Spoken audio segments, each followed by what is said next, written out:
Let's go live now to Matthew Sussex, who's a fellow at the ANU Strategic and Defence Studies Centre. Thanks very much for your time. I guess the two big kits to talk about, the fighter jets really got my attention. Apparently they're sort of not going to be used by us anymore, but will they still be handy for Ukraine in its ongoing war against Russia?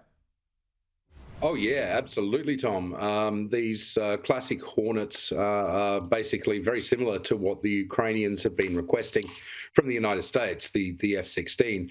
And, you know, we have 41 of them, which appear to be in pretty good nick. A few of them probably would need to be cannibalised for spare parts, but the vast majority of them could be employed. It would take a while to get them to Ukraine, of course, and there are plenty of processes to work through in order to get that deal done. But it would, in fact, be very, very helpful to the Ukrainians.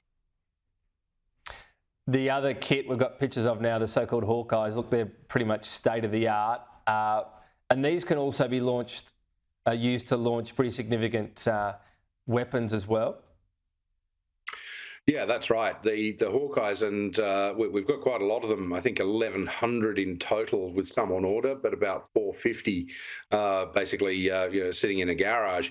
The Hawkeyes are very, very useful because they provide a sort of mobile air defence platform.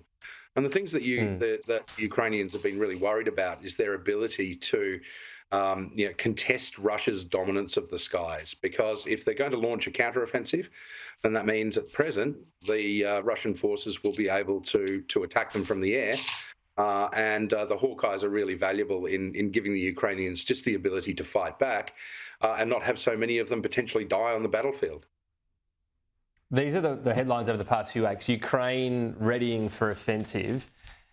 Is it hoping here to be successful enough where they might be able to almost force Russia out completely? Or is that too ambitious? And even if that's over a case of months? Yeah. Look, it's very hard to tell at the moment, Tom. Certainly the perspective from Kiev is we want Russia gone from all of our territory, and that includes Crimea, which of course, the Russians seized in 2014. That will be a tough nut to crack. But I think, certainly the Ukrainians have spent a fair bit of time and energy accruing a pretty sizable force. So I'd expect it to be probably a lot more successful than the Russians have been. But how successful, we're just going to have to wait and see, I'm afraid. How do you describe, if you're asked in 10 seconds, where's the Russia-Ukraine war at right now? Advantage Ukraine, as long as it can take back some of the territory that Russia has seized, and keep one eye on Russian domestic politics as well. And that's an interesting last comment, as in, is it fracturing on the Russian side? Fascinating, for example, to see what's happening with the Wagner group and part of their withdrawal. Yes, I mean, the tensions between Wagner and the military have spilled over basically into open clan warfare, and Putin's system relies very much on everybody being basically loyal to not just him, but the system of sort of informal patronage that Russia operates under. Now, Prigozhin, the leader of Wagner, has gone against that on multiple occasions, and I think he does see himself as a potential, challenger down the track. But more than that, it creates a precedent for other Russian groups and clans to conduct open warfare rather than behind the scenes. So I think Putin's ability to keep a lid on his elites is starting to fray. That's a fascinating what you allude to right there.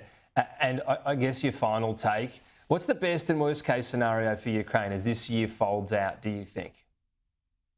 Oh, look, the worst case scenario is the counteroffensive stalls, doesn't really go anywhere. The Russians mobilise more people and counterattack, take more Ukrainian territory.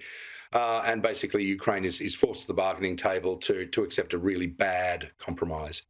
Best case scenario is that it liberates all of its territory. I'd like to think it can. I'm not convinced yet that that's going to be the case, but we've underestimated the Ukrainian military on numerous occasions. So I don't think we should write that off entirely. Is the one thing you might think Ukraine bends on Crimea, if it gets the rest and it's in a position to do any sort of deal? that might be the reluctant thing they give up? Look, it might be, but again, it's too soon to tell. Because if you're Zelensky, if you're the Ukrainian president, then it certainly wouldn't do any good to start sending any signals whatsoever about saying, well, Crimea might be on the bargaining table.